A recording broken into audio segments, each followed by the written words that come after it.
seeing me on the street interview people for like 10 minutes, and they're complete strangers, and I have a whole bunch of fun with that. But it's not so often that you guys get to see me, or I get to interview people for longer than that on their lives. And I've been talking to you guys straight to the camera, or on Twitter, or on Instagram for so long now, and honestly, I'm so tired of just hearing myself all the time.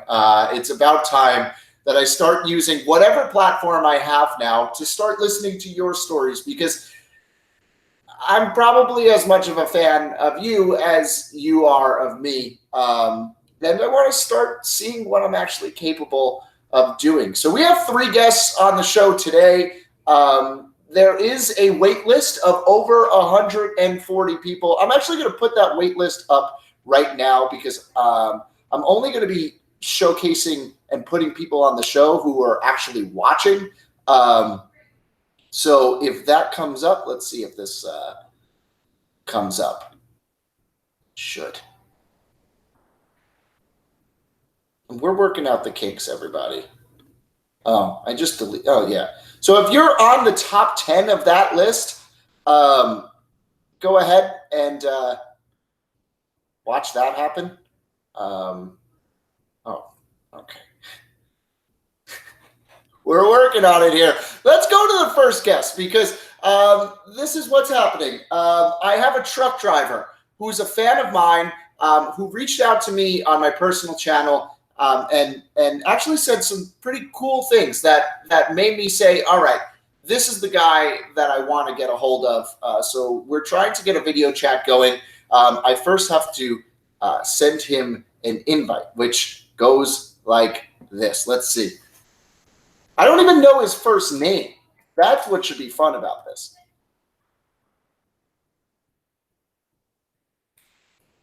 And I can't screw up the name.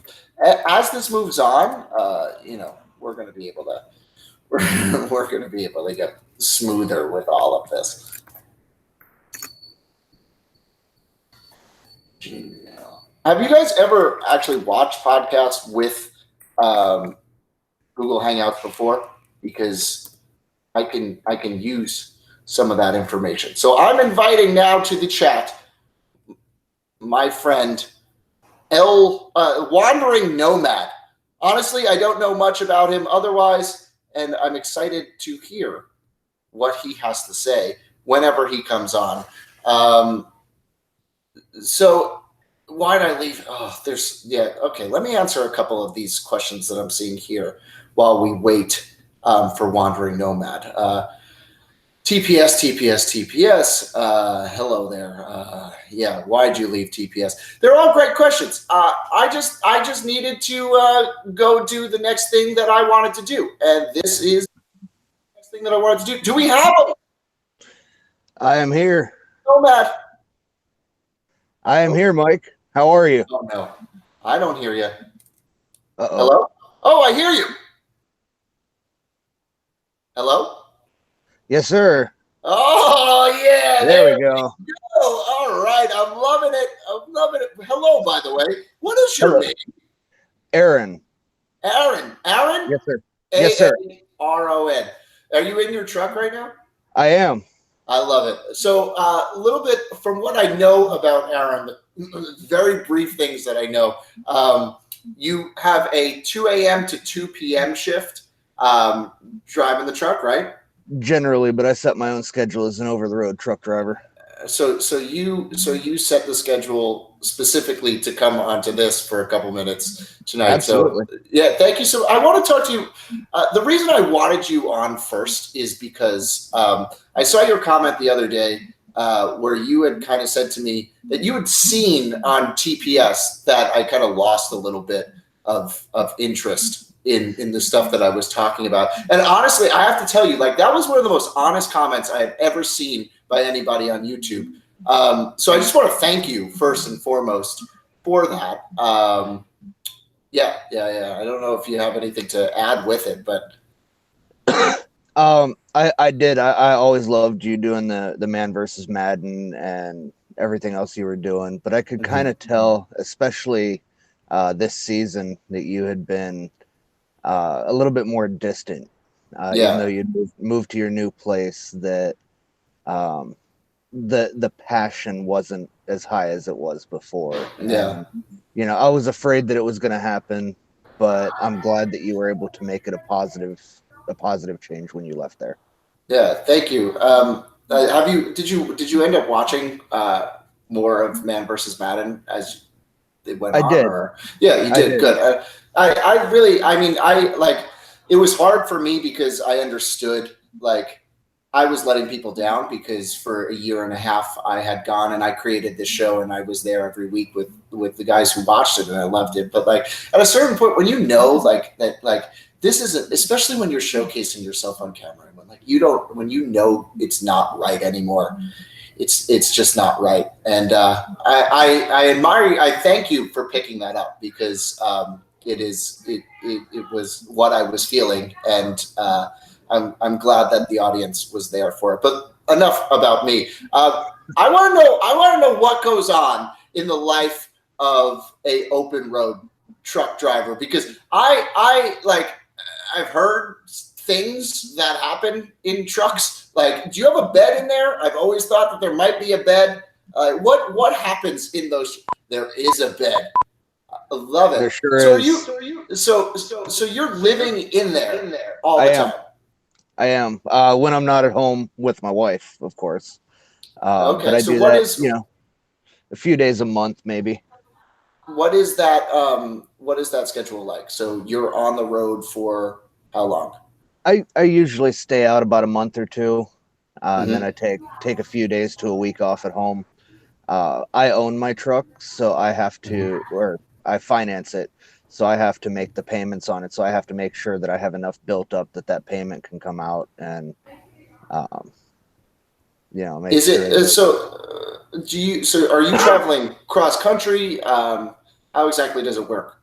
I am actually. I just recently moved out of Colorado into North Carolina, and right now I'm sitting down in Atlanta. Um, be into North Carolina tomorrow. Then I'm up to New Jersey, over to Texas, just a little bit of everywhere.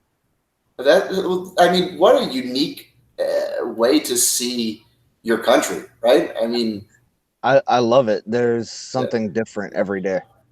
Mhm. Are you able to like, are there like truck driver meetups? Like, are there bars that you're able to go? Because I imagine that being on the road for months at a time, especially if you have a wife, like, and you're alone, it must get kind of lonely. Well, it does, but I actually picked this up. Um, as a kid, I was in foster care, um, bouncing around place to place, so I got used to not settling down. Mm. As an adult, for about a year, I was homeless. I just kind of got used to not settling down, and when I got married, I was going to bars all the time. I was living the way that I couldn't before. Mm. Um, but I wanted a career where I could release that free spirit. And this is absolutely it. I've been doing it a couple years now, and it's hard for me to even go home. My wife kicks me out after a couple days, going, "You're up my rear." That's enough of you. Get back in your truck. So Yes. you've seen plenty of the country. What does anything particularly stand out to you? Any particular place? There is absolutely nothing like just driving through the Rocky Mountains Oh, I or agree with you. I was hoping you would say that. I yeah, 70, yes, right through up through like Vale and that area. Oh my yep, God. yep. Actually, I saw, what was it, last year? You were in Boulder. I was Yes. I was living in Denver at the time, Oh, so you were. Well, yeah. I met up with a TPS fan, and we road tripped up to Aspen for the X Okay. Games. Just at so yeah, that was. I mean, I did a bunch of traveling alone in the last year, but I admire your story. So, what were you doing before truck driving? I mean, you found yourself homeless. You found yourself like It, what? it Where was the vision? Was there a vision? Actually, according to my mom, I was my adopted mom. Hmm. I've been wanting to be a truck driver since I was 6 years old. Mm. Um, but when I tell people what I did before, they realize that it was quite the jump. Um, I actually, prior to driving a truck, was a karaoke DJ. That is like that's Yep. my plan. Give it a couple more months of me trying out stuff, and then I'm gonna end up like I think I'm just gonna take a part-time job of being a karaoke DJ because I think I'm going to karaoke after this. I It is legitimately so think. worth it. Uh-huh. It is So so what? worth it. So what is okay? If you like, because I am a karaoke lover, so I have whole, and I'm sure you understand there's a right like to fan whoever's there, like you have to pick your songs according to your mood, whether you want to please the crowd Mhm. that's there or if you want to sing a song for like you. If you were to Yep. sing a song for you, what is that song? Oh, um, are you talking about to describe me or just one that Well, I no, love just doing? like, yeah, just one that you love doing. Yeah. Disturbed's version of Sound of Silence all day. Oh yeah. I love. It It's Hello, just so. darkness, my old friend. It's melancholy. It's It dark. is. It's everything. Yeah, I remember going to a Disturbed concert actually once, and I think that there were a decent amount of people that only knew them because of their cover of Sound of Silence. So they got a completely different show than the one that they would have expected. Absolutely. Uh, so so so you're stationed where now? So where is your actual home? I live out in eastern North Carolina near Fayetteville now. Okay, so Fayetteville, North Carolina. That's and then sports teams wise, that's like kind of like a bit of a. What are you, Yeah. Panthers fan? Well, I'm a Colorado Rockies fan, being that I lived in Okay, Denver, but okay. uh, I grew up in Pennsylvania, so I got to Uh-huh. rep them. Got Sorry about that lack of a playoff appearance. I know it's unusual for you to feel. to be honest, we had to rely on the Browns this year in the last week. So Yeah, the Browns somehow are giving that division hope. Right now, yeah, it's like the yeah, Browns. All of a sudden, everybody is all on the Browns. It's amazing what a quarterback can do for for a exactly. team. So I don't know, like just to touch a little bit on it. I mean, I so what and like just in opening to talk about it. What about being homeless kind of inspired you? Like how did that make you who you are today? I realized not to take anything for granted. Um, you know, everybody's always wanting the material things. Everybody's wanting um, to buy the Jordans or to buy the Gucci bag, but I realized that doing that kind of stuff, pretty much when you lose everything, you can't take it with you. So at Mm, that point, you've wasted a couple $100. Um, so it took me a lot of soul searching. I was about to give up on myself, mm, and I was like, you know what? At the time I was like 25, and I was like, look, I have my whole life ahead of me. I don't want to live the life that I see among the other people that I was meeting in the soup kitchens and the libraries and stuff like that, mm, the ones who had given up. mm, Um, so actually, I pushed, and I was actually really lucky. Um, and a friend had actually, I talked to a friend when I was living there, and they said that if I wanted to, I could come get a shower at their place, wash my clothes. That day, I got a job. You know, mm. and that That's started. all it took. Yeah, that's all it took was just being able to clean up a little bit, and I started getting back on my feet. Did you feel? I imagine at that point being able to dress yourself and clean yourself with dignity again. Did that make you feel like a completely different person? It did. Yeah. You, like I said, you don't realize what you have until you lose it. Um, Mm. You know, the running water, the shower, the meals. Like when we would be able to scrounge up a little bit of money, whether it be panhandling, as much as it pains me to say it, or any other way, we were uh, basically living off the 99-cent Chef Boyardee cans of like raviolis and stuff like that, because that's what we could get for $2 or $3, that and something to drink. So um, I realized I didn't want to live that kind of life. And you found, and it was, and what I love about it is, okay, so sure, you had a friend that was able to come by and say, okay, if you need a shower, come and get it. But really, it was you that said, all right, I don't want to live this life. I don't want to give up on who I can be. And you went out and you made that change for yourself. Exactly. And the thing is, I don't want to portray myself as being one of the hot dogs or whatever. Um, Mhm. but I mean, I look to what I've gone through as a story of hope, Yeah. because I went from literally nothing to a business owner projecting $200,000 this year. Mm. So, I mean, Oh yeah. it's amazing what can happen when you don't give up on yourself. Hmm. So I was actually, so you just started a Twitter account, Yes. um, which, by the way, Wandering Nomad, incredible way to start anything. Like, you have a great name to be able to like brand yourself.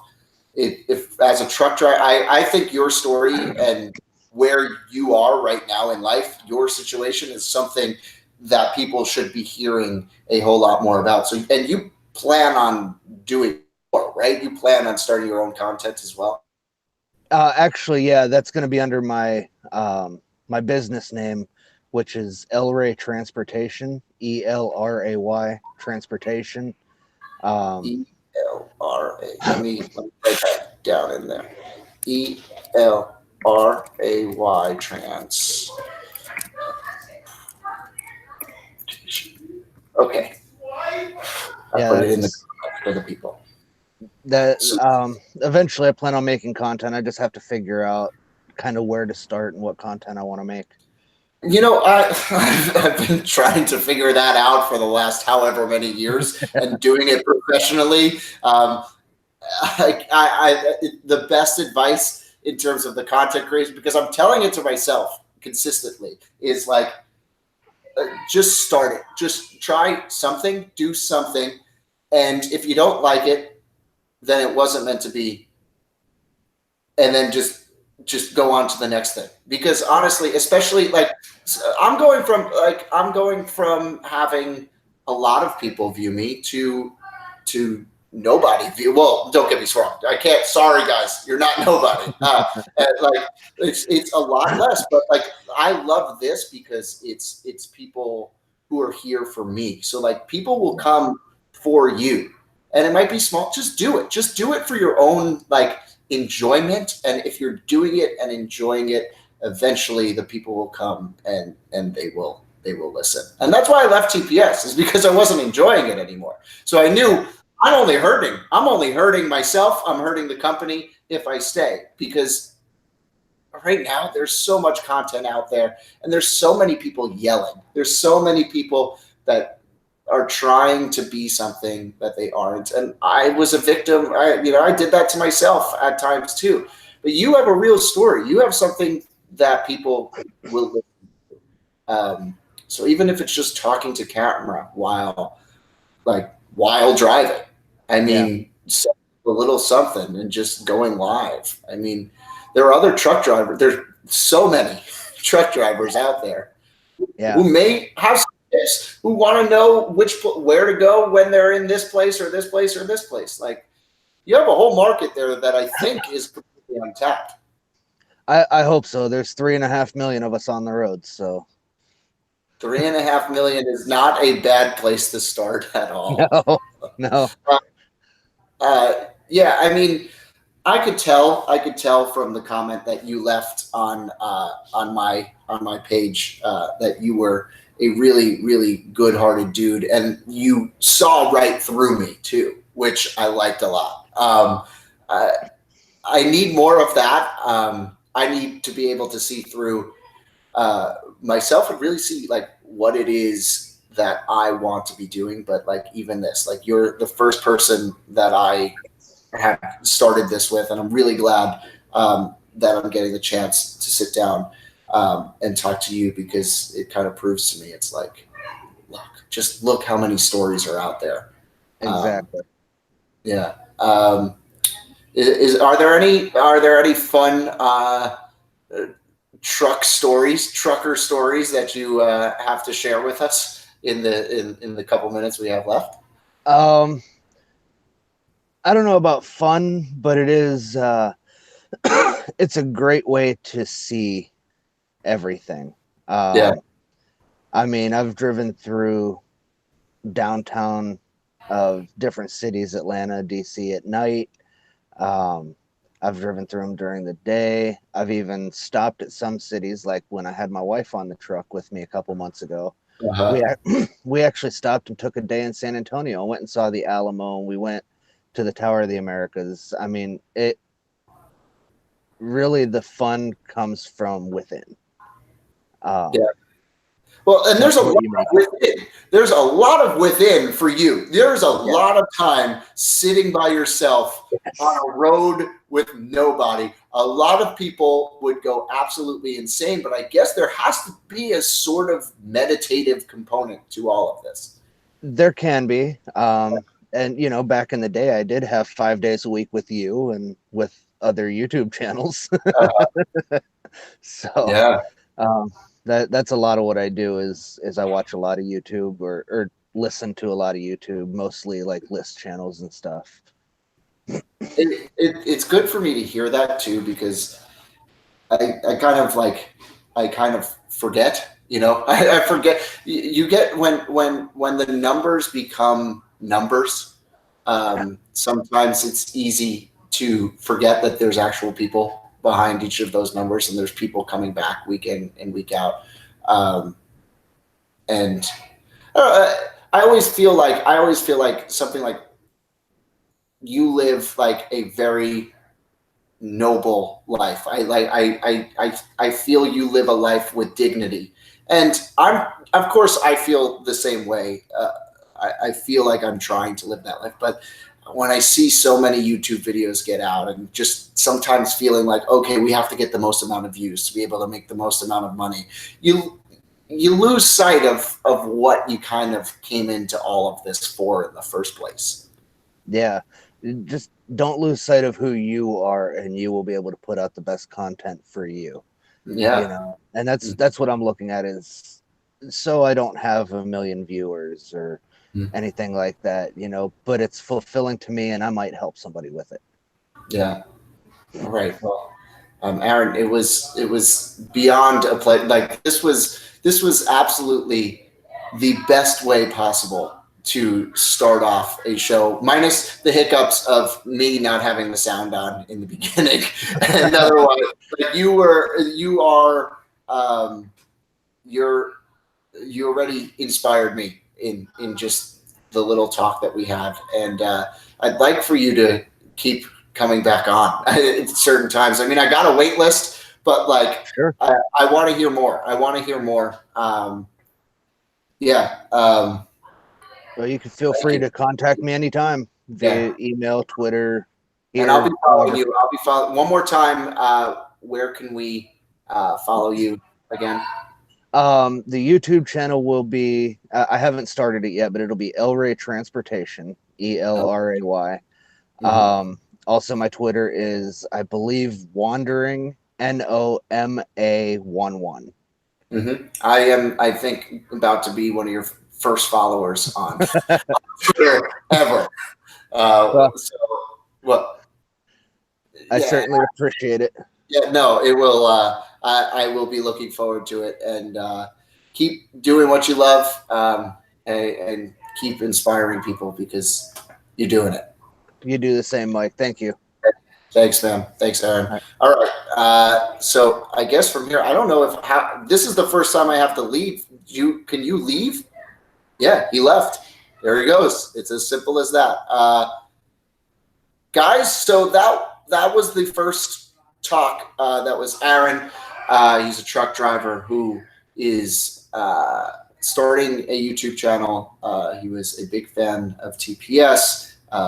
He came over to my channel recently and rediscovered me and kind of looked through what I was doing and I wanted him on as the first person to find out that he was born in foster care and ended up being homeless for a year and then finding his way through that and becoming a truck driver, traveling the country, getting to live the life that he wants to lead, make his own hours.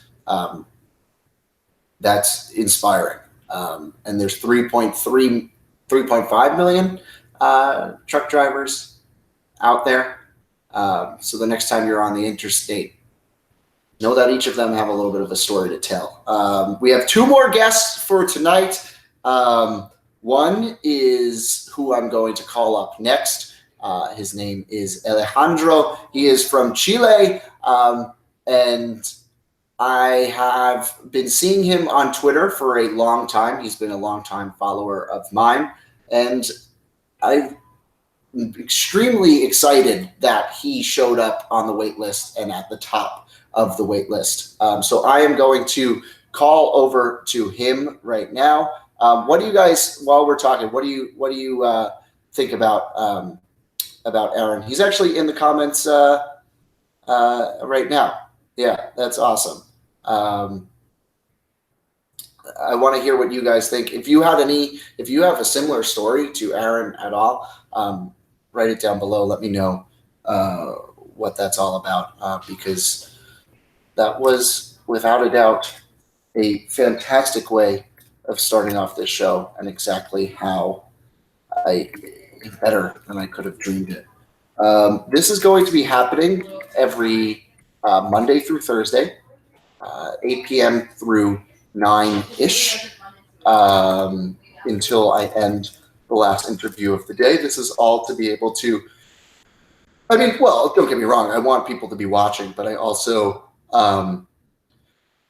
want to be able to talk to fans, talk to people who I've been seeing on the internet for years, and hear your stories, as well as get a little bit better for myself at interviewing people. Definitely a little different than my days at TPS, but this is what I Bob Ross left again. I'm sorry. So I just sent the call over to Alejandro Prietro. He is from Chile. Other than that, I don't know anything about him other than the fact that he just retweeted me saying that he was a doctor. So if I have a guy like Aaron who starts off as an adopted homeless turned successful truck driver, and then a Chilean doctor to start off my show, man, I'll be like, like, what am I doing with my life? No, I think it's good. I think it's good. So we're waiting on Alejandro right now. While we are waiting for him, I will be looking at some of the comments. There's Man versus Madden coming on soon. Ooh. Yep, that's interesting. If you guys want to go watch Man versus Madden, I don't mind. I mean, that's totally fine. Yeah, I should watch it. Are they premiering it tonight?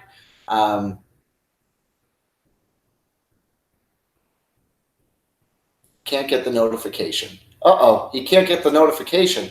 Why can't you get the notification? We're having some issues.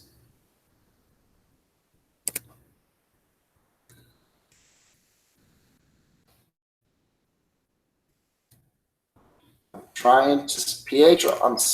So this is like, as you're seeing right now, this is a bit of a a little time of figuring it out.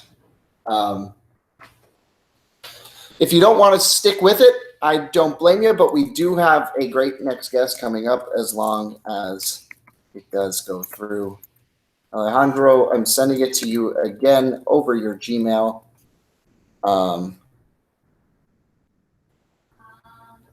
How's everybody's day going so far?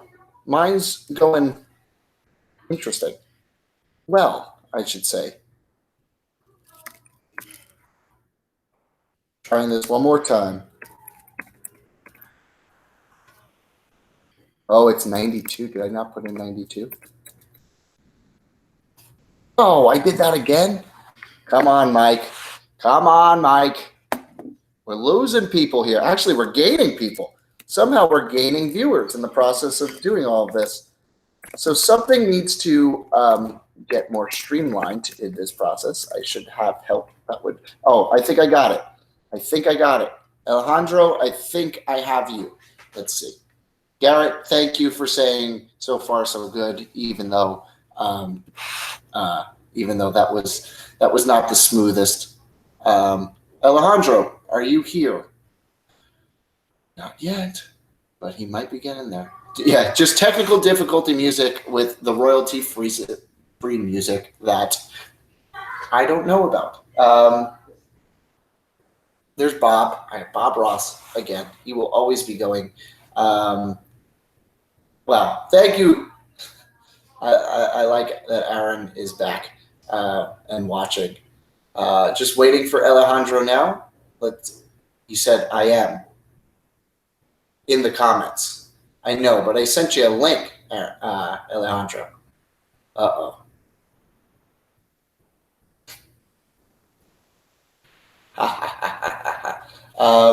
Does the age matter on this? I don't know. Jay Dillard, how old are you? I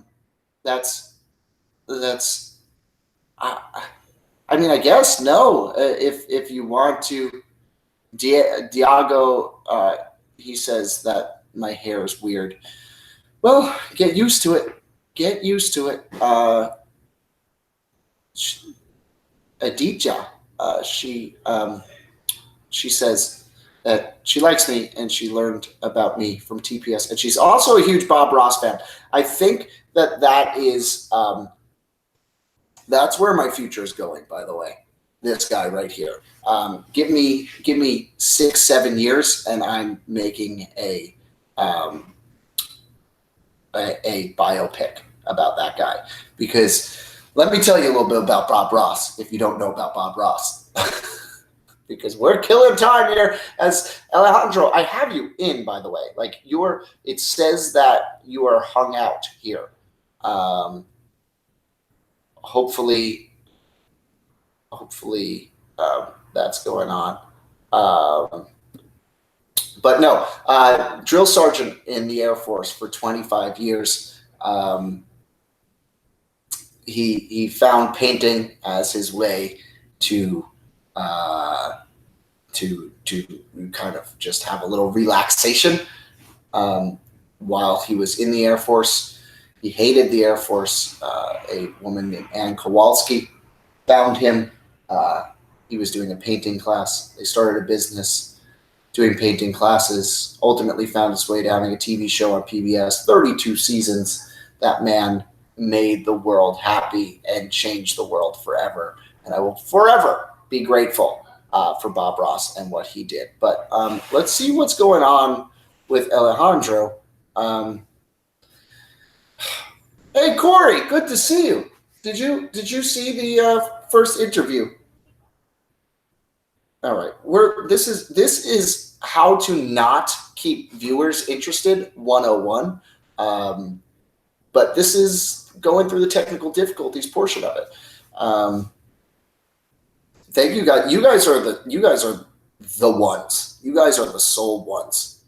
All right. Listen, I think what I'm going to do right now is I'm going to move on to our next guest, and we're going to try to continue to get Alejandro in here. I'm in the video call. Are you in the video call? Where are you? He's in. I don't know why it doesn't work. Uh-oh. Uh-oh. Oh, man, what good fun. Why should this work perfectly in the first go? Oh, okay. I don't know why it doesn't work. I'm in the video call. All right, we're going to try this one more time. Alejandro, what should I do here? What would you guys decide is the best way to move in a situation where your thing isn't working? Well, what I would do is I'm going to give it 2 more minutes, and then I'm going to give it up to Capri to start off, and then try to get Alejandro back on afterwards, because I don't want to deal with so much dead air. I got people that I heard something. What did I hear?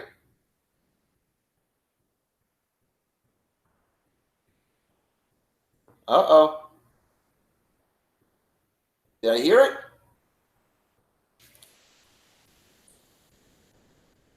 All right. Can I get Capri in here right now? Come on in. All right. Alejandro, we're working on it. We're going to make it happen.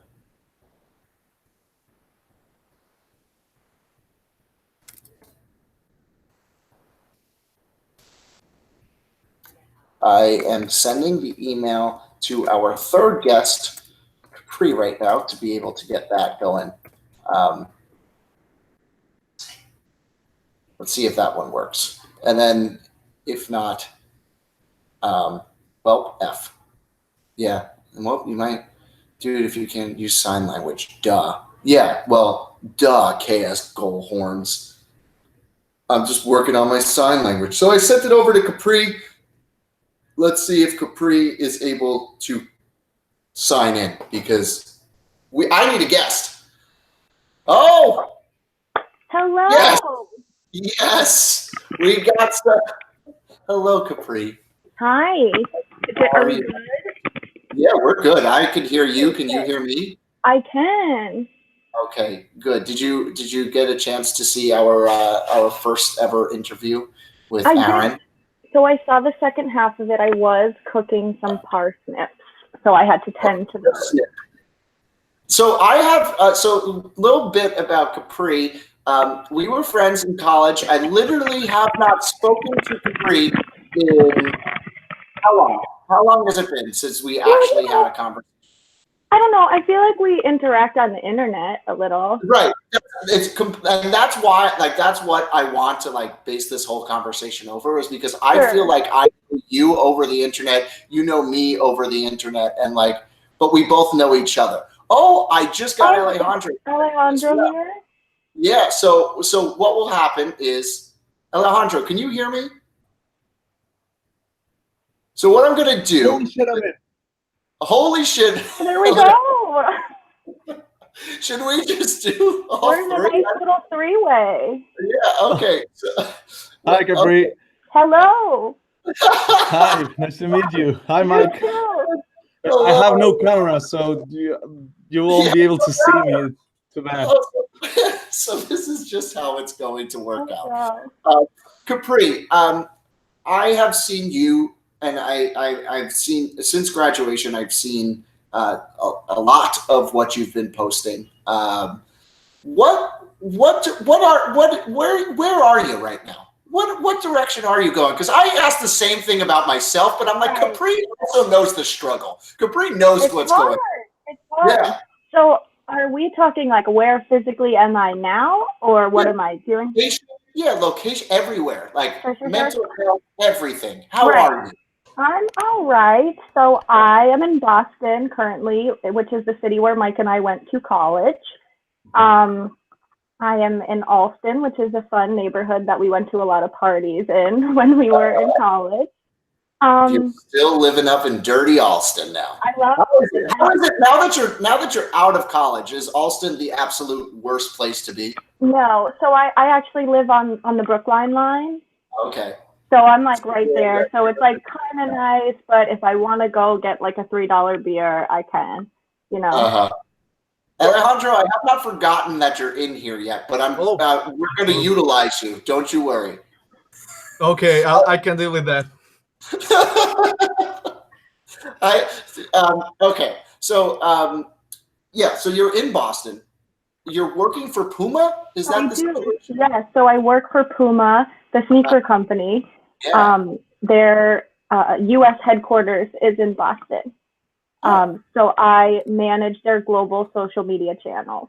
Mm-hmm. So this is actually something that I probably we have a lot in common here. After coming off of running a YouTube channel for a company for 2 years, there's a very different way. Like it's like you know what you have to do, and I imagine you know what you have to do also for your own personal social media channel. But it's hard. It's hard to break that like company versus personal channel. Yeah, it's hard to like enjoy being on my own social.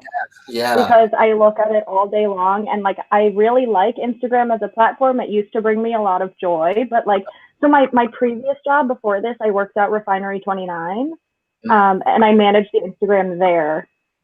And that was like when it really started like sucking the joy out of it, you know?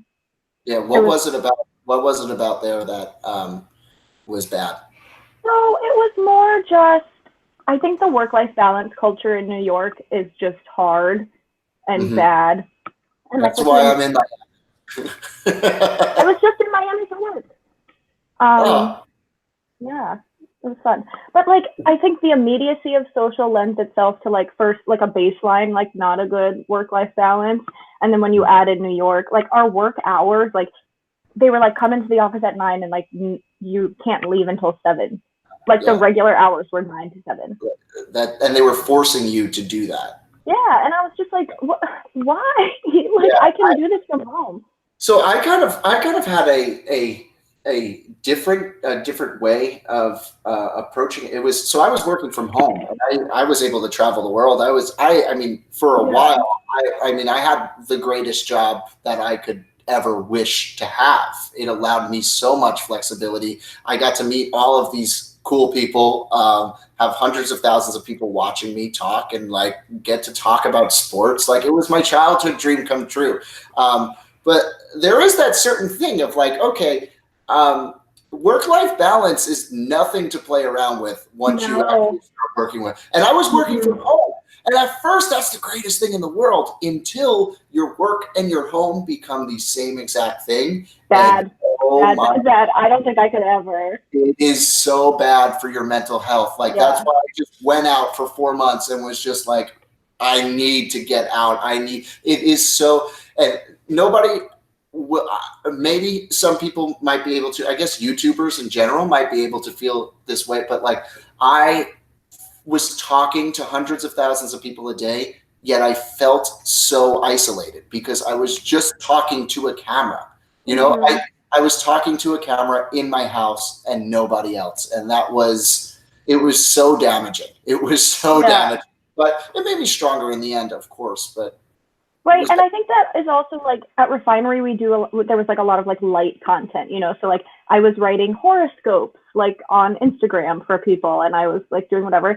And like what you see is like, oh, like fun horoscope post, like gonna like it and like swipe by. But like really what it was like my boss being like, you need to write this in 5 minutes. Like I need you to do it now, like on a Sunday night. And like me just like in tears, like in a restaurant, like being like, I need to write this horoscope. And there's that kind of like and fear because especially like in the social media world, it's like it is ruthless. People are ruthless there. There are so many people who want your job and so many people that will jump up on the opportunity to take it. And that's what they would say every time someone was like, I think maybe we should do things differently, or like this is really bad for my mental health. They would be like, do you know how many people like would just take your job tomorrow? And then I was like, but then they would quit. That's awesome. Alejandro even's chiming in with me. Yeah, like, it's not right, you know. And I overall, something I'm really passionate about is like making people who work in social, like making their lives easier, like having them like talk to their companies and talk to their bosses, and like seeing how like the reorganization of teams can just like be better for everyone. At Puma, they're pretty good.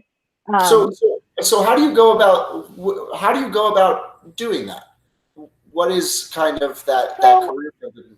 So larger publications, so like I'll say like Hearst magazine. So I have a friend who works at Cosmopolitan, which is owned by Hearst, and they have people who do social during the regular workday. They have night editors, and they have weekend editors.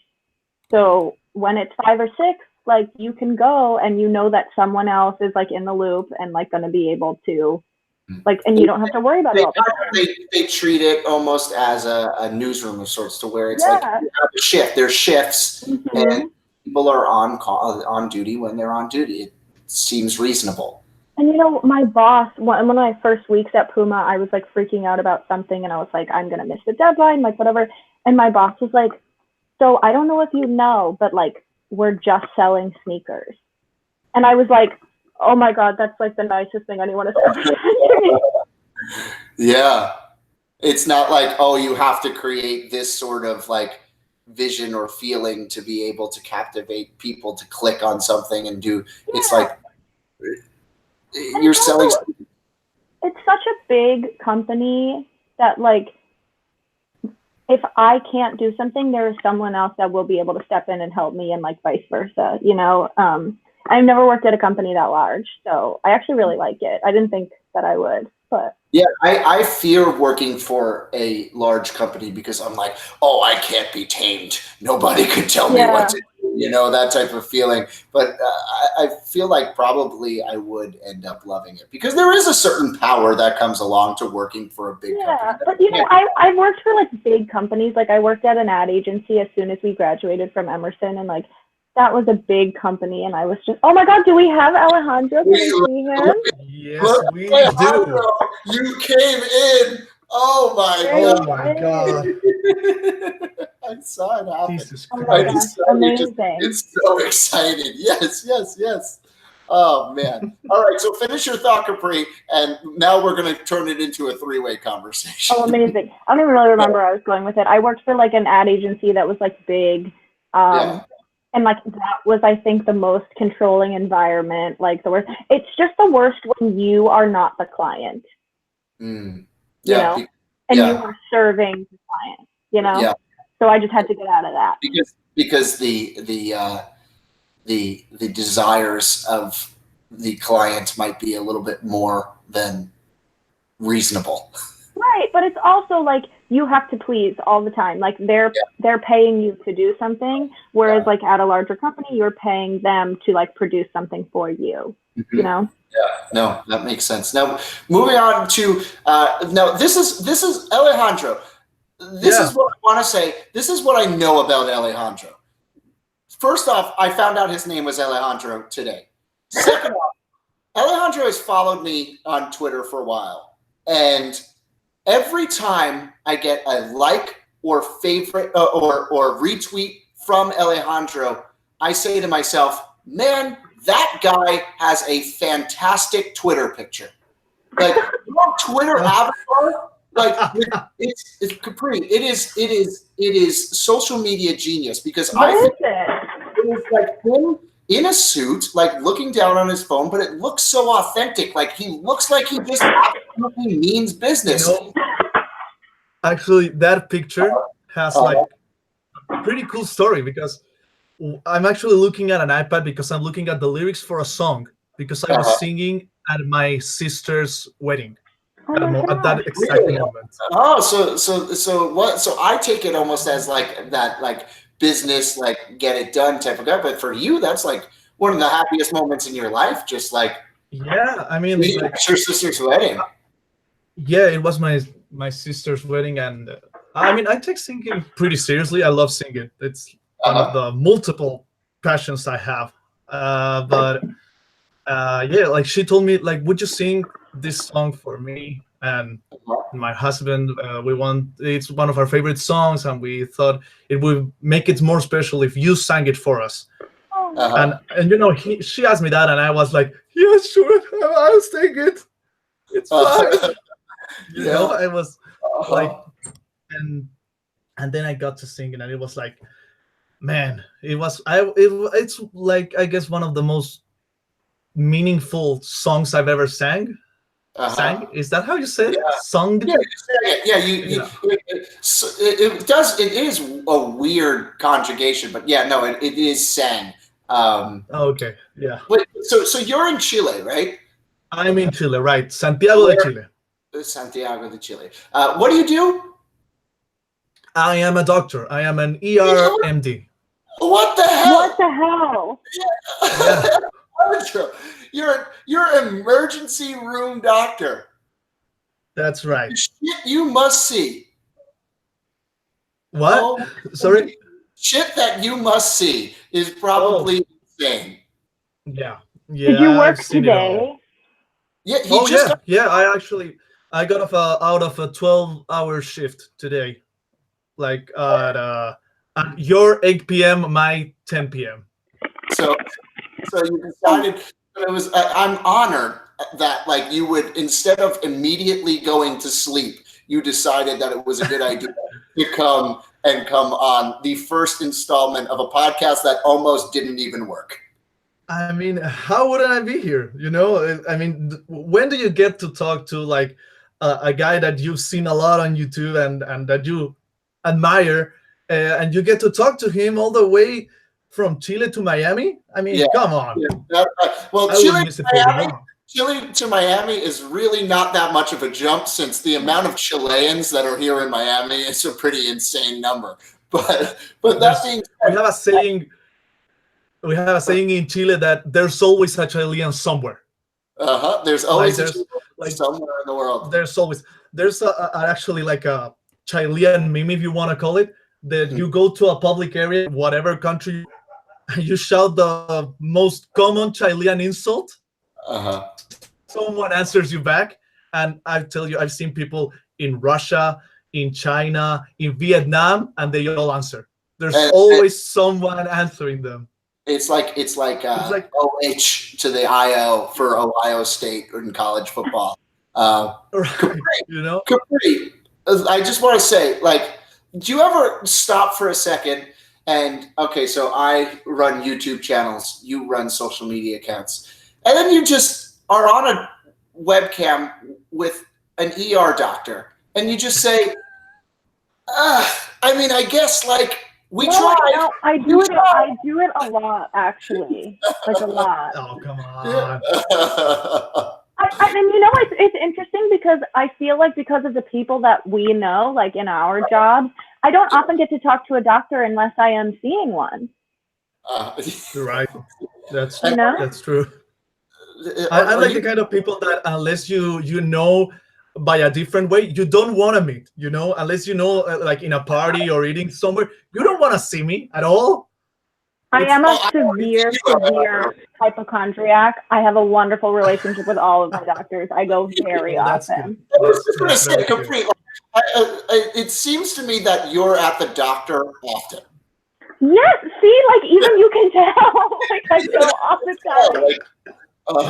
You're often at the doctor. Nice to keep up on your levels. I don't think I've been to. I went to the dentist for the first time in about 5-6 years. Oh, I hate the dentist.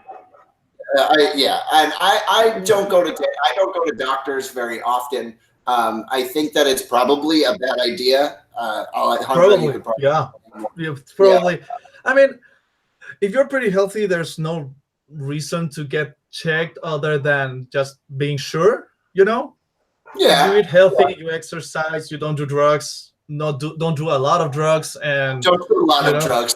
That's the key, right? Yeah, you heard it. And you're not in constant pain. You should be all right, you know. Yeah. So how do you go from Chilean ER doctor? Where do you find you're an NFL fan, right? You like other American sports too? Where did your love for the NFL and American sports come from? Well, first of all, it's mostly the NFL, and it's gonna sound very weird, but it all started because this is going to sound derivative as fuck, but it all started because my mom wouldn't get me a Game Boy. A Game Boy. You weren't allowed to play Pokemon, so you needed to do something else. So how did I cope with that? I downloaded an emulator, a Game Boy Advance emulator on my PC.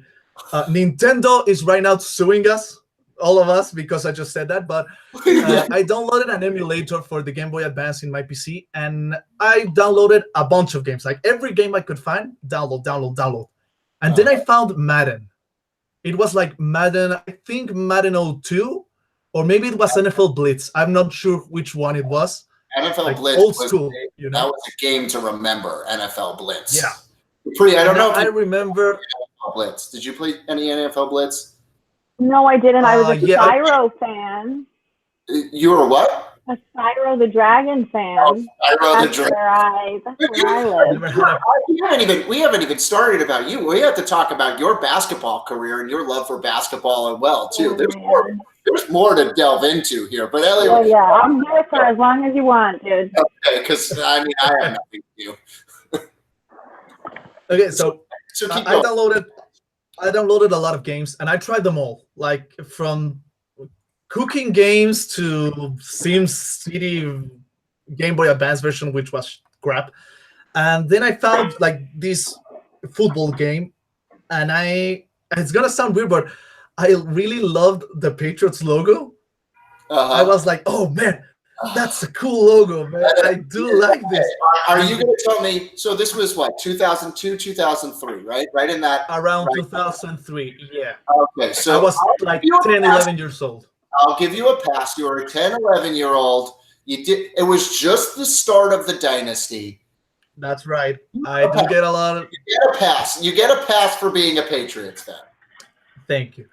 So I just really liked the game, and I was like, man, what sport is this? Where has this been? And I started looking for it, and I found the NFL, and I've been a fan ever since, to the point where I even tried playing American football here in Chile. Is there a scene there? Is there a way to play it? Flag football? No, like full armored football. It's an amateur league. Yeah. But yeah, with everything like shoulder pads, helmet, all of the things. You're doing the whole thing. I actually did the preseason with the team, and in the last practice before the beginning of our regular season, I fractured my scapula. Oh, did you go to the ER? Surprisingly, no. I was in a lot of pain, but I was like, I'm not gonna go to the ER for this. Even the ER doctor. I don't need to go for this. Yeah, the thing is, we see most of the people that actually go to the ER don't need to go to the ER. Right, that's for sure. Yeah. And I was like, this is gonna pass. I'll be fine. And like 2 weeks later, I was still in pain. And I was like, okay, this is not fine. Something's definitely. Can I ask you an ER question? Yes, of course. What is the thing that you see the most in the ER that people should go to the ER for? You know what I mean? Like you were just like, a lot of people don't need to go, but like the people who do need to go, what's like the thing that you see the most? Ask the hypochondriac. Just wondering. I would say it's a tie between urinary infections and a pneumonia. That's like Why are you happy? So why did I ask? Yeah, why are you so happy about pneumonia? And no, I just mean like it was not what I was expecting to hear. Yeah. Really? What were you expecting to hear? I mean, I get kidney stones, so I was fishing. If we're being honest. No, kidney stones are common, but not as common. Right. I would say. I love a good medical podcast. I really do. This is exactly what I wanted. No, but I would say like 80% of the people that go to the ER really don't need to be at the ER. It's a bit frustrating, but you have to see them all and put your best face and tell them, yeah, you know, you'll be fine. You just need to go to a regular doctor, take an appointment, and you'll be fine. You'll survive. Believe me. You will You know, survive. like Mhm. you just have the cold. You will not die of the cold. So, not to get off exciting pneumonia talk, but how was TPS and YouTube for you kind of the way of being able to continue to learn about the NFL, or what does YouTube do for you? What do the sports channels on YouTube, and do you watch any other sports channels on YouTube also? I do watch some sports channels, but most sport channel I watch, I would say it's TPS, Yeah, and I loved it because it was like it, as you said, it helped me learn a lot about the NFL, yeah, especially during the last like 2 years, I would say, because I got more into it, and the last 2 to 3 years, I've been like all the way in, you know. And yeah. TPS helped me learn a lot, and I really like the format of the videos, you know, short videos, Yeah, pretty easy to explaining, consume. pretty Right. good to explain. We had you who you're really funny, and I really like the way you presented the videos. We have Justin Fracture with his sweet molasses of a voice that it's like, oh, I have to sweet get Jesus. traction on this podcast immediately. Oh, absolutely. You should. You definitely should. Uh-huh. But yeah, other sports channels, I don't really watch much other sports channels. I see some Hey, video game, mhm. like sports gameplays, you know, a lot of Madden, a lot of NCAA 14, stuff You like see that. that, Capri? My work was approved by a doctor. Well, there you go. Yeah. Nothing, no higher caliber than that. No, I don't think that they're really. Yeah, I idolize my doctor. I'm obsessed with her, Judith. Judith. We text. Shout out to Judith. I love her. Capri, you played basketball. I did. Is it true? What you had D1 offers, right? I did. Mm-hmm. To Florida is one of them, right? I remember you schooling me on the basketball court once. And Bobby Brown. In the Bobby Brown and Stephen Prosper gym. Yeah, that one. I remember you schooling me, and I remember that D1 offer. And what was that decision like for you? Was it just like, I don't want to be playing basketball? Right. It was not hard. I will say the decision was not difficult. Before we went to as unathletic, unsports-oriented school as possible in the United States of America. We went to 100%. art school as art school. And for me, it was a tough decision. I initially wanted to go to a big school like Penn State or Virginia Tech, somewhere where I can go. You know what I said when I was applying to schools and I was like being really irrational? I was like, I only want to go to a school where I can paint my face for a football game. I was pretty much at that That's what point. I said. Yeah, Like, what is the point of going to school if on Saturday I can't tailgate, get drunk, and fucking root for my favorite team? Like, yeah, like a whiteout in Happy Valley. Oh my god! Oh my god! I was obsessed with Penn State. I was obsessed with it. Enter Sandman for Virginia Tech. Like, these were the things that legitimately from 9th to 11th and a half grade were what was guiding me in my decision making for going to college. That was literally me until like the middle of junior year, for sure. But I always knew I didn't want to play. But like, and I really liked it. But I went to a small independent high school, so like there was not a lot of pressure, and I was always the best. Like, not in like a braggy way, but it's just like athletics weren't a priority. Like, I just was the person who like played sports the most and like cared about it the most. But I was always very frustrated with my school's athletic program, so it made me not want to keep pursuing it because I never felt like I got like a good return on the amount of effort I put in. So while I was playing for my school, which was like not a heavy lift, I played AAU basketball. So it's just like you have to try out and it's like regional. And I played on a travel team for my town. So I was on 3 basketball teams all throughout the year, always, except when in season in my tiny school.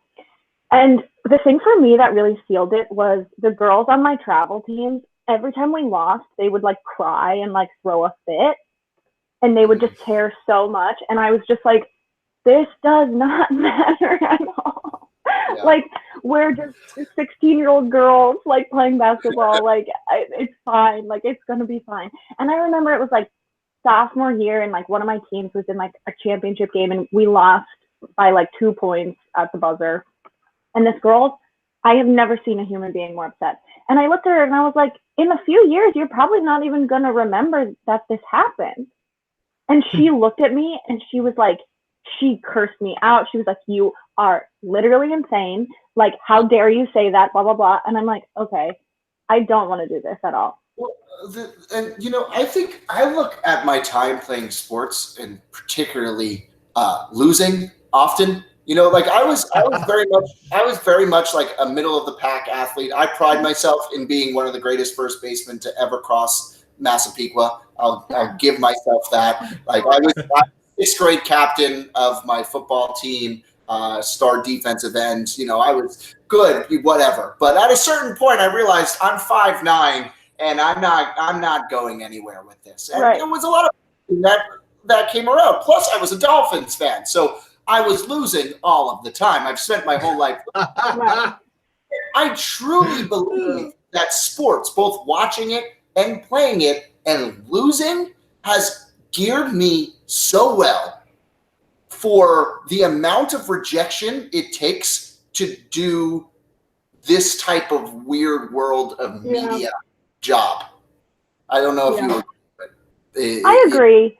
But I think so, because our team in high school lost so much that I just never cared. I never cared. Like, it was just like, okay. But I think alternatively to that, I never was like able to prove people wrong. Like, you know, there was never like some underdog story where like I helped carry the team and like we did it. No, we just sucked forever. There was just nothing. There was no hope whatsoever. And it was more so like my parents were so great. They had never, ever like pressured me to accept an offer.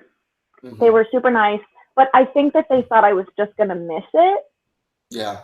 So they really asked me to like deeply consider. And then like when I visited Emerson, I was like, this is the school that I want to go to. This is the school that I need to go to. That's it. I don't want to go anywhere else. And my parents were like, well, why don't you just play Division III? And I was like, no. Like for me, it was just like, I'm either going to like make this my whole life, or I'm just going to separate myself from it. And I so badly wanted to like find something else, because sports just took up my entire life up until I was like 18. Mm-hmm. So, and then I started playing Quidditch. Yeah. And then you became one of the what I guess regular members. You were a big time on the Quidditch scene. You were a big deal. I was going to ask you, is that how we met? Because today I was like, where did I meet Mike? I don't know if we had a class freshman year together. You were Jamaica Jaguar? No. But like I feel like we were always around one another because of that. I was a Falcon, and then I defected to the Berserkers. Yeah, you were a Falcon. I remember this. Rodriguez and I planned a coup. Of course the one way our school got athletic was Quidditch. Like Harry Potter's Quidditch. Yeah, we had a league. Yeah, and Capri. Actually, our team was fantastic. Team was like really good. Yeah, and Capri was on it, and you laugh, and I laugh, and we all kind of laugh. We all laughed. Do you remember at the combine, people were throwing up? Yeah. There's no joke. Had a Quidditch. What? A Quidditch team? Wait. Oh, dude, it's really crazy. You run around with PVC pipes in between your legs, and it's full tackle, no no gear. Like you are just out there putting your lives on the line. I don't know if you can see it, but like this finger is really screwed up. There's like a bump in it, and it like juts out. So if I go like, Alejandro, can you fix that for her? So if you go like this, you see how it like juts out crazy. Yeah. On my other hand, it's because I was playing Quidditch and I broke my finger. It was like a diagonal break, just like that. Oh, and I didn't want to get surgery on it because we had a really important game coming up. And they were like, we either are going to operate on you now or you're going to have like a weird finger. And I was like, I'll take the weird finger. Weird finger. Wow. Now that's what I call commitment, man. Right? Did you win? Yeah. That was actually when we came in fourth in the World Cup. Oh, well, that was a really good. Wow. There's a World Cup, Alejandro. But like, it's a big deal because we were playing huge teams. We were playing. Where have this been all my life? Well, apparently not in Chile. Like apparently, Not in maybe Chile. That's so embarrassing. And I just want to let everyone know, I quit after my sophomore year. Like I branched out, did something, but it was fun for the first 2 years. It was really fun. We had a lot of fun. Alejandro, what? Speaking about Chile, because we could talk about our Boston, Massachusetts college experience, but Chile, to me, and to a lot of people who are going to be watching this or are watching it right now, is definitely a foreign country. So tell me a little bit about Chile, the current state of affairs, what it's like to live there, be from there. Have you traveled out? Have you done a lot of stuff? Yeah. Okay. So Chile, for you who don't geographically know where it is, it's South America, west of Argentina, between the Pacific Ocean and the Cordillera de los Andes, which is a mountain formation that goes from, I believe, Ecuador to the southernest part of Chile, going into the ocean. So, interesting fact: it's the longest country in the world. Actually, it is. It's so long, just like over 4,300 kilometers from north to south. That's like 2,700 miles, I think. Yes, I'm not sure. Yeah, absolutely. Yeah. But it's also one of the thinnest countries in the world because the thickest part is like 200 kilometers wide. So like it's like this huge line of a country that is on the west side of South America. About the current state of things, things are all right, I would say. It's the most stable country in South America, which is like choosing the best dumpster fire to be in, I would say. Yeah. Especially in the current state of things. But yeah, life here is, I would say, pretty good. Like, there's opportunity for people who really want it. Not as much as there could be, but man, things could be are really fucking a lot worse. I've traveled in Chile. Chile is very interesting because for being so long, it has like every climate you could imagine. Like up in the north, we have like the huge deserts. The most arid desert in the world is here in Chile, the Desierto de Atacama. And if you keep going to the south, it just keeps getting greener and greener. And then you get to places where it rains like 360 days a year, with huge forests and like local, with a local, what's the word I'm looking for? Like a jungle, like what we call the local jungle. And it's a really nice country to visit. I think it actually won like the #1 adventure tourism. Yeah, it would definitely be international guide. Yeah. When talking about South America, I mean Chile makes Chile, Argentina, Peru, those places, but those have always stood out to me as the ones to go to, at least right now. You should definitely come to Chile. Chile is a very beautiful country. I think I might be going to Colombia before I go to any of them. I have a couple Colombian friends down here now in Bogota. Nice. So I may, my first South American visit might actually be in good old Colombia. I'm trying to learn a little Spanish here too, Alejandro. Yeah. It's not going too well. It's not going. Listen, if you want to learn Spanish, going to Colombia is the best decision because they speak the best Spanish in the region, probably. Okay. The worst idea would be coming to Chile because we speak the worst Spanish in the world. Like, even worse we than speak fast. What? I'm sorry? Even worse than Cubans? Yeah, absolutely.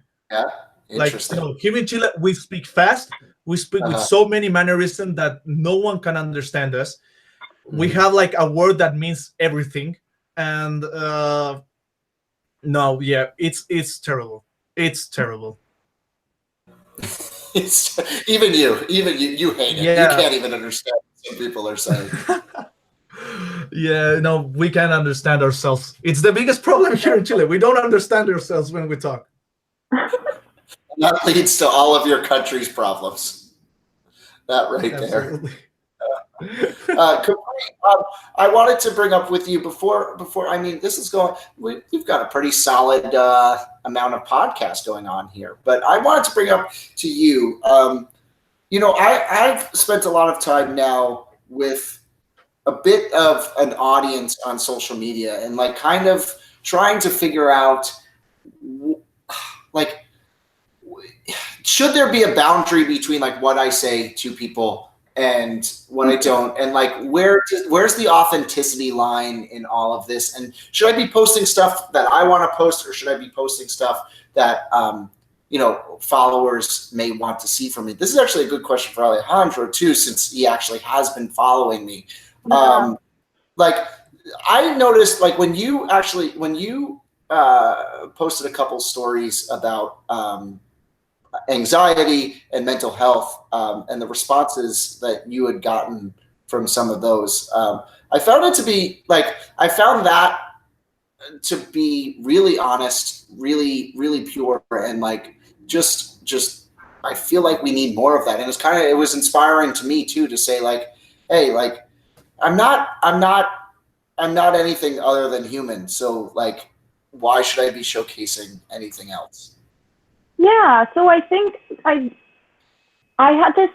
got really upset about this today, actually, because I was like, I realized I hadn't posted in like a few days, and I was like, I should probably post, and I only had like one picture like kind of ready to go, and I was like, I don't like this picture really, like it doesn't serve any purpose other than like just putting shit out there. Can I swear?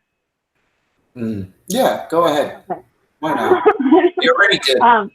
Just like putting all that stuff out there, and I don't know, and like I keep looking at it, and I'm like, I don't like how this made me feel, but I'm always super honest on stories. I don't give a flying F what I post on my stories, just because if I'm gonna like curate my feed so meticulously or whatever, like literally for almost no gain. Like, what do I have a few thousand followers. Like, who cares? I say that to myself all the time. I'm like, I'm constantly thinking about my audience on social media. I have like my insights, like I always check. Like, when have I gotten paid off of my own personal social media? Literally when. I've gotten like a few free things, but like, who cares? And like, obviously, like, it would be so nice to be one of those people who just like makes money like posting ads, you know? Of course. But I think my stories is like my sacred space, because I think that so many people think that I and like other people who work in social, like they have these really cool jobs and like they must live such a cool life and they must be carefree and they're doing amazing and whatever. And like, when people come to me with that notion, I'm so quick to be like, no, sweaty, absolutely not. Like, I don't really like, I don't think I found something in life that I'm actually like really excited about, you know? And that, I don't know if it's just because I'm an existential person or I feel like I'm obsessed with mortality and like I'm going to die soon or whatever. But like, you are all of these things. Right. So I feel always like I'm running out of time and that I need to find something that I'm passionate about, or like do something that I feel like is making an impact or like is fulfilling me in some way.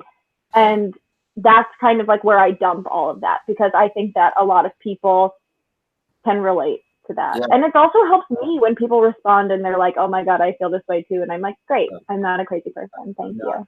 Completely alone. Yeah. And I think all of us in our age range, like it's like we're constantly seeing everybody else, so we're constantly comparing ourselves to everybody else, and it forces you to be like, oh well, I gotta go, I gotta this next idea, like this next one, like I don't get, like I am so confident in myself, and I'm so confident in like the direction that I will go, and I'm confident that like everything will work out, but like I just like I just want it to happen, you know, you want it to happen.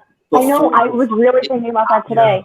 Yeah. I was like, I believe in the process, but like I'm ready. Get me, come on already. And I think having that barrier of like social, even when you're being so transparent, is great because I don't know. You remember Jackson, right? Yeah. Mm-hmm. Yeah. So my partner of 6-ish years now, he feels the same way. But sometimes if we talk about it too much, like together, we're both just like, oh my God, like, what are we doing? Like, what is the purpose of this? And when I have that space of like people who are watching my Instagram stories and we're just like typing back and forth, it's kind of like a little better for me. Yeah. Like it's less intense. You know? So Alejandro, like, are we just crazy creative people that like, you know, are going to be riddled with anxieties for our whole lives? Or do you, even as a doctor, kind of feel a bit of these same feelings? Oh, yeah. I mean, as a doctor, doctors are really,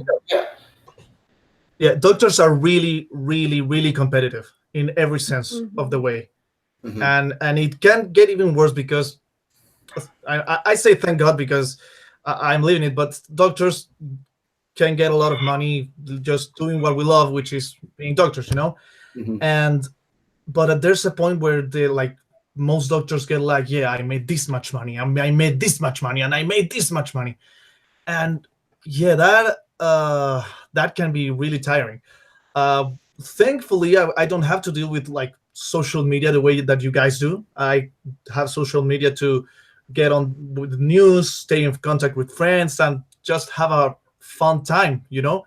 And what I've seen, like going through social media with people who actually work on social media, like you, Mike, like I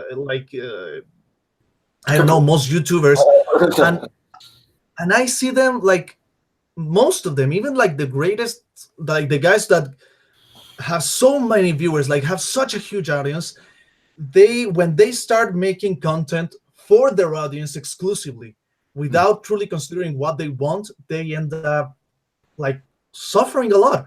Like it happened to you, Mike, you know, like you, in TPS, you ended up not liking what you did. And at the end of the day, what I've seen, like, this is like I think the best example. You look at guys like PewDiePie, you know, the guy has 80 million followers on YouTube. That's like an insane amount of people. That's more people than there actually is in Chile. You know, like it's insane. The guy has more, like, it's crazy. And the guy went through a stage in his career where he signed with a big company and started making a product that he wanted to sell to people. And he ended up like losing his essence and being like crap, you know? And now he's doing what he likes. And he looks just happier, and the content is like, it's like just better. I mean, I watch PewDiePie just to see, because you have to kind of at this point, because he is the biggest YouTube channel out there. And, you know, it kind of gives me that kind of sort of inspiration too, because it's like, why did I leave? Like, why? It's not that YouTube is a bad platform. It's an incredible platform. It's a platform that will pick you, like, it will pick out your lack of honesty in a millisecond. Like, people are so able, like never before in media are people able to pick out when you're not being honest. And for me, it was like, I think for me it was like editing, shooting. It was the everyday, the sheer amount that you have to post on YouTube in order to gain a following, that consistency, all of it. Like, oh my God, like it might not be that That's draining what of a Jackson job. does. Emotionally, it's so draining. Yeah. Like Right. it's draining. And you see it happen with YouTubers all the time. Well, I did it kind of myself. It's like you put out a video where you're like, well, I'm fucking tired. Right. And you know what? I believe that in the end you have to do the content that you feel comfortable doing and that you're passionate about. Yeah. And the following you'll get from that, even if it's less amount of people, it will be a better following. You know? Yeah. No, I You agree. want Yeah. you want to have the good catalogs, you know, you want to throw the bad ones out. You Right. want the That's what I was saying. I'm looking at like I don't care like about a number right now. Like 21 people are viewing this. Like it's probably have been like 500, 600 people throughout the hour and a half, and all of that's great. Yeah. But like these are the people, like you guys that are like the people that are watching right now are like this is what a community and audience is all about. So yeah, I'm learning that, and for me, I want to be creating stuff beyond YouTube. I want to be creating stuff for Netflix. I want to I want to explore everything that I want to explore, augmented reality, all of these different things in media. But like, it's important to not give up that YouTube audience, because these guys, it's good. And now I'm happy doing this. I have to tell you, like, this is great for me. This just makes me feel good. Like, I don't have to edit this. I don't have to do anything. It's like, this is nice. Like, I can sit for an hour and a half and have great conversations with people across the world. Somehow, me and Capri end up talking to Alejandro in Chile, the emergency room doctor. Like, this is what it's all about. This is what it's all about right here. And Aaron before, the truck driver, talking about his life, being homeless, coming up, coming up and becoming a successful truck driver and seeing the world. And I'm just like, man, there are so many great stories out here. And like, life is, as much as we want to be, self-doubting, whatever else, it's a good life to have. I think we're doing all right. Right? Yeah, I'm almost there. Yeah, almost there. I say that to myself when I wake up in the morning. Yeah. Yeah, absolutely. Alejandro, what were you going to say? No, I was just going to say that like this thing that you're doing, this like a mic to the people, like interviewing random people everywhere. Like, everyone's got a great story to tell. Not everyone, may have living a great life with like huge adventures and things, but everybody's got a special something to say. Everybody's got their own story, and giving a voice to like this type of stories, I think it's a great idea. And the fact that you came up with it just makes me happier, like. Yeah. I mean, but it's funny to me because, like, to me, it's like the simplest idea in the world. It's like, and it's just because it's just like, do I want to talk to another, like, a celebrity that I'm going to be able to get with my with my subscriber base? Do I want to talk to them as they try to sell their brand, their product, who they are, or like, do I want to talk to the people who have been following me for the last 2 years? Like, I don't love over the internet conversation. Like, I don't love texting. I don't love commenting on I never comment on anything anybody post. Like, I just don't really do that. I just said to myself, I'm like, who do I really want to talk to? Like, I'm like, I want to find out more about the people who follow me, because they're following me for a reason, and I don't really get it, but like, I'll take it. And I really know my audience? That's really it. And I'm finding like my audience is a bunch of really cool people. So I'm really happy. This was, I think we should be rounding it out right now, but I think that this was a really fantastic first episode, and I love the fact that it turned into a three-way chat. Yeah, and like, this is so fun. I think that like it might need to be like this often. If the characters are right in the in the storyline. But I mean, for me, like I made 2 new friends today, 2 real friends. Capri, you're still my friend even after this. You've held on to the friend ranking. Are you sure we didn't have like freshman writing seminar? We might have had something. I don't know. Who did you have for freshman writing? How am I supposed to know who I have for writing seminar? Who was it? What was your person's name? I had that crazy lady, Kopich. No, I don't think I had. No. Okay. No. Were you in Love and Eroticism? Yes, Love and Eroticism. That's it. We were in a class called Love and Eroticism together. That's where we met. Wait, what was that teacher's name? What happened in that class?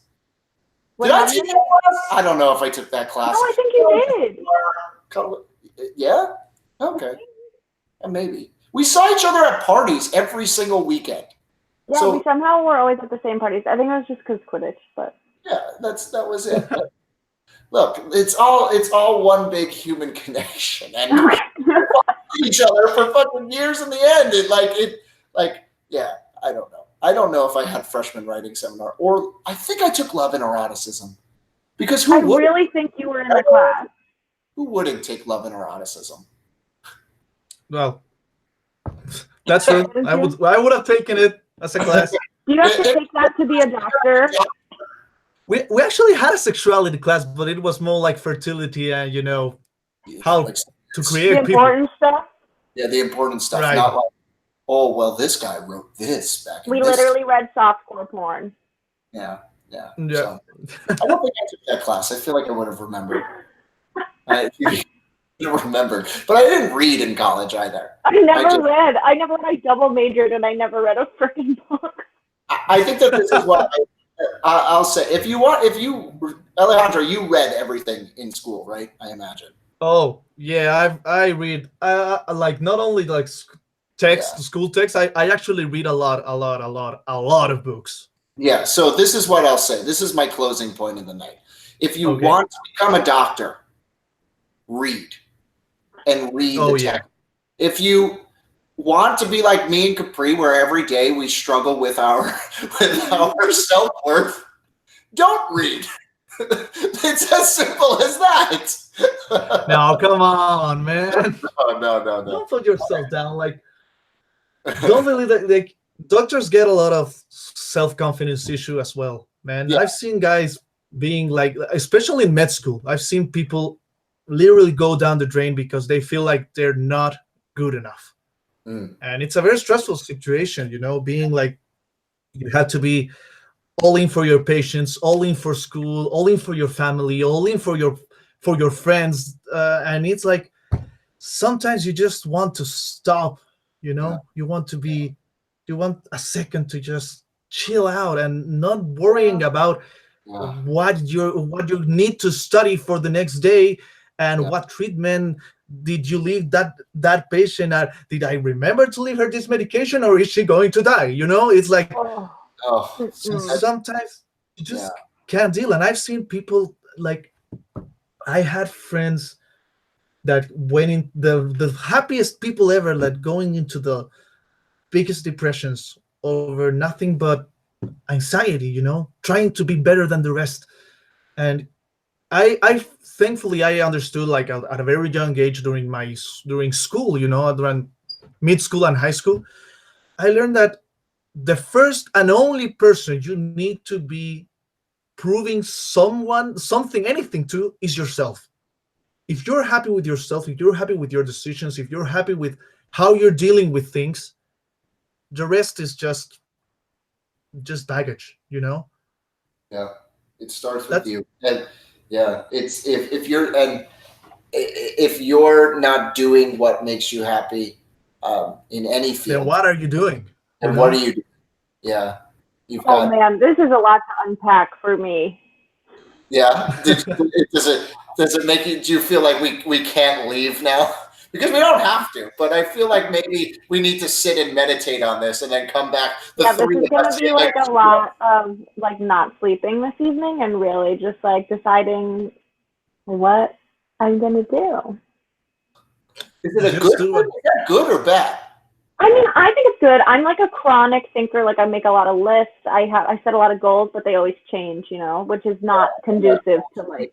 Yeah, but I think, yeah, I think my goals are becoming clearer. It's just every 2 weeks, I think my goals are becoming clearer. Right. I feel like you have always, like, since I've known you, which has been over 6 years at this point, you have always been like, you've had a few like interests that you've pursued and you've worked really hard at. And you were, I think, even at the school that we went to, which was fairly specialized, like a lot of people really just had no idea what was going on or what they wanted to do or what they were doing. Yeah. And like it's so lucky that you have that passion.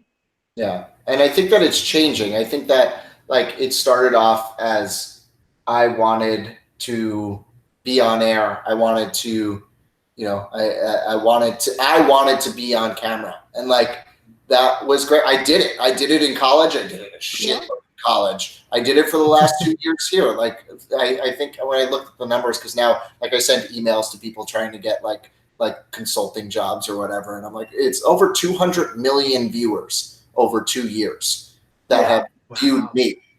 200 million people. That's cool. Like, am I going to discredit it because it's a platform that like I don't necessarily like? It's not Netflix. It's not ABC. It's not. But I guess I did that too. But like more for me now, it's just like I don't get the same joy out of that now. I felt those numbers, I felt what it's like to have millions of views on videos. Like I felt what that's like, and that's something I wanted.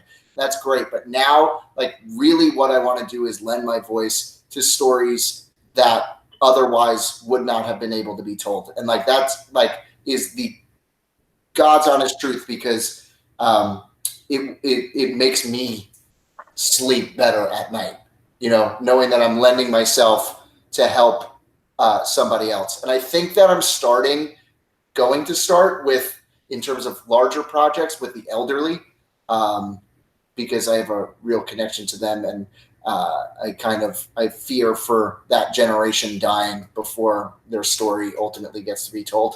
But yeah, I mean, it's cool. It's weird. Everything changes. Life changes so rapidly. Who you are, what you want to do changes. But don't you feel so much older? Yeah, like, I really do. I really feel so much older. Even in the past like couple of years, like I feel like I have aged so much. Yeah, there's a point after 24 that you're just like, I just want to sleep, god damn it. Just put me in perpetual rest. Right, like damn kids and their parties. It's like oh my god. Well, I think that all three people, and I'll include myself in this too, the four people that started off this podcast, I picked you guys. Well, actually, Alejandro, you were luck. You were complete luck that you ended up number 2. Oh yeah. But this was a true showcase to me of people who are going to figure it out, have figured it out, and this has been more than I ever could have hoped for a first episode, and I'm glad that I had you guys on, and it was kind of for a reason, and I think that I'm very happy. It allows me to say, okay, let me go. Let's do more. So speaking of that, I'm going to be doing this. I think I'm going to try to do it Monday through Thursday, 8 p.m. to try to do it till like 9:15. Just block out that time. I want to get better at interviewing people. I think I'm decent at it, but I want.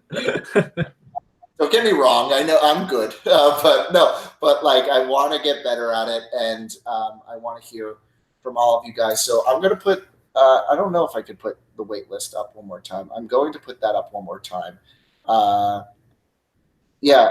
all of you, to any of you who just watched this, like all the way through, thank you so much. Truly, thank you so much, because this was not, there were technical difficulties with inside of it. It's not necessarily the most ideal situation of watching three people talk over a Google Hangout.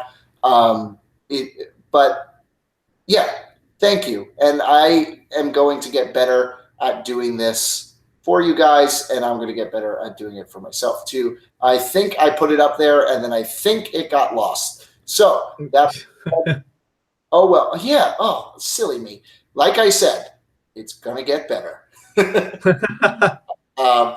So yeah. On that note, Alejandro, say your goodbye. Oh well, a shout out to my girlfriend who's actually watching me. Hey. Hi. And just to end, like, people, no one has it figured out. That's something you've got to learn, and you will eventually figure it out. The only people who have figured it out are the people who have been on the game like for years and years and years. Mm-hmm. Take your time, figure your stuff out yourselves. You will be fine. You guys really can do it. And for the love of God, if you want to leave with something out of this podcast, believe in yourself, do what you love. Please vaccinate your kids. Please. Like, I can't emphasize that so much. And just love what you do, and the love will come back.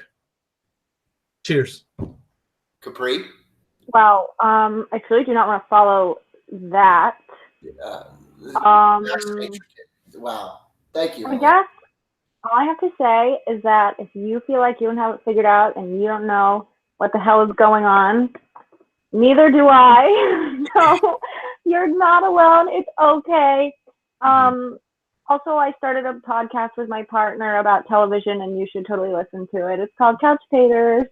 Couch Taters, not couch potatoes. No, Couch Taters. Love it. Couch Taters. And where can you find it? Find it on Apple Podcasts, Spotify, Buzzsprout, wherever. All right. Yeah. All of those, so that I can find alternate routes of podcasting as well. And then I think that I will say, as an end of it, I had said to myself for a really long time, I just want to talk to people. Like, I don't want to edit anymore. I don't want to do this anymore. I just want to talk to people. And I had seen the growing of podcasts become so successful. And I was like, I should just make a podcast. I should just make a podcast. I said it for 6 months. I said it for a year. And today I did it.